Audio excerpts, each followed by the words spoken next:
बाड़मेर में जिला कलेक्टर टीना डाबी जो रखी है जन सुनवाई हुई रे महीना आखी पाखी गाँव कुल आपरी जो दुख तो लेंग कुल कागड़ा में लिखे ले आया है कि कहीं असा कोई के पानी को कहीं खेत रस्तो को नहीं कोई की अड्डा लफड़ा लेंग आया हमें यहाँ बात कर सा कि समाचार की बात की बड़ो है तो ये महीना कोई कहीं था असी तो कई साल में बैठा है जो असा पट्टा आता हमें जो कोई मोटा जो लाठा माड़ू में पैसा वाला वो पट्टा बीजा खोसे ले गया वो जमीन धनी थिया बैठा ही करें कई सारे लुगाई आई और लुगाई कहीं असा गाँव में पानी आएगो तो पानी जो पुटली घटी है लाडली उगी महीना पानी उत आए पे असा पानी आएगो तो ईर वास्ते एक पूरे जो ये जो कुल भेड़ा थे ताणी की टीना डाबीना जो कलेक्टर मैडम में उगन डें था जो कागड़ में लिखे कि ए समस्या है तो इत जो एक माड़ू बीटो उगे में बात करा कि समाचार है कहाँ से आए हुए उर की समस्या तो सुनिया अभी एक बार पूरा वीडियो ना लाइक शेयर कमेंट जरूर करिया।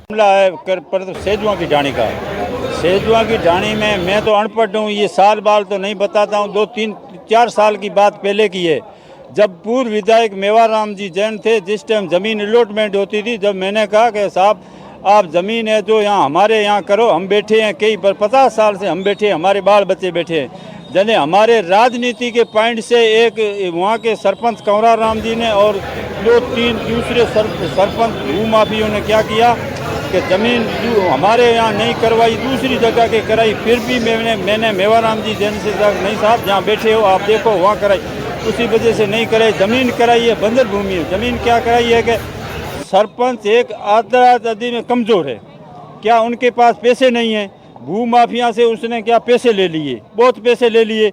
अब उस मेघवाड़ है जाति का, वो मेघवाड़ है, वो दे तो दूसरी तो कुछ दे सकता नहीं है, दे क्या जाए।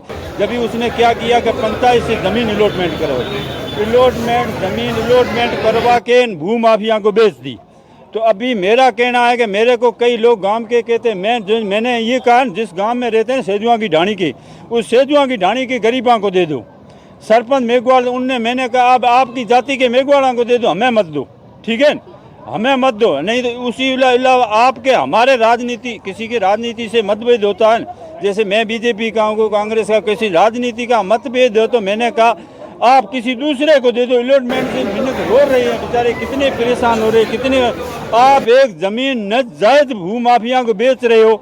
हम एक हमारे ये इस पे देखा, आज तो मैंने लिखा है इतना दिन मैं 20 बार आया हूँ, आज मैंने 21 बार लिखा है, कोई जांच नहीं होती। जांच होती है तो दूसरे गांव में लोग बैठे हैं उनको कहता कि आपकी शिकायत है आप इसको आप कहाँ हम नोटिस देते थे इसको हटा दो। अरे मैं किसी की दूसरा की शिकायत गरीबों की करूँ, मैं तो 7 बीघे ज़मीन की कर रही हूँ, दूसरे की कोई मेरी शिकायत नहीं, उसकी बात नहीं है। वो बीडीओ साहब कहता है कि हमने कमेटी बैठा दी, तहसीलदार साहब ने कहा हमने कमेटी बैठा दी। अरे कमेटी का क्या ज़रूरत है, कमेटी आप जज हो, आप अफसर हो तो एक जज के रूप में हो, आप सरपंच को बुला लो, गांव के पंच है सरपंच पंच को बुला दो। कई पंचों से हमारी मुलाकात हुई हो कि हमारा कोई इसमें लेन देन नहीं, हमारे कोई दस्तखत नहीं किया। ये मामला कि हमारे गाँव में कई रेवेन्यू बने हैं, कई ज़मीन अलॉटमेंट हुई है, कई ऐसे काम हुए तो पंच कभी पंचायत में गए नहीं, उनका फर्जी दस्तखत होता है। पर ये कर्मचारी की खुद इसमें कर्मचारी वजह सही जांच नहीं कर रहे हैं। आपने 20 बार शिकायत कहाँ? 20 बार तो हमने 2-3 बार तो निजी कलेक्टर साहब मिले हैं, बाकी तो हम 17-18 बार तो यहाँ जन सुनाई में आए हैं। उस पर कोई कार्रवाई नहीं? कोई कार्रवाई नहीं है कि आपके बारे में हमने कमेटी बुलाई है, कमेटी वाले आते तो हमें बुलाया, सरपंच को बुलाया, पंचा को बुलाया, सरपंच को बुलाया। पंच तो ऐसी है देखो कभी वो जीतने के बाद पंच